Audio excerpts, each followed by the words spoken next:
ইনভেস্টাররা লাস্ট মোমেন্টে ঝুলিয়ে দিয়েছে বৌদি। এতদিনের এফর্ট সব জলে, আবার জিরো থেকে শুরু করতে হবে।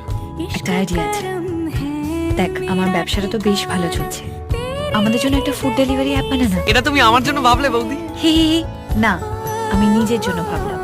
তুই ভাবতে পারছিস আমার নিজের একটা ফুড ডেলিভারি অ্যাপ থাকবে, আর তোকেও সারাক্ষণ এরকম শুয়ে থাকতে দেখতে হবে না। পৃথ্বীশ আমার দেও, হ্যালো। যে অ্যাপটার কথা বলেছিলাম না ও বানাবে। কি হলো এরম লোক দিচ্ছেন কেন? He is a genius. ওকে কি হলো? কিছু না, একা থাকতে চাইছি।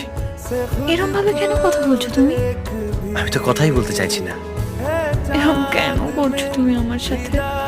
কিছুদিন ধরেই দেখছি এভাবে ব্যবহার করছো, আমার কি কষ্ট হয় না বলো? আর তুমি তোমার বয়সের মতো একটু ব্যবহার করবে প্লিজ। বাইরেও কি সারাক্ষণ এরকমই করো নাকি? আমি তো কোনোদিনই নিজের এজের মতো ব্যবহার করিনি তোমার সাথে।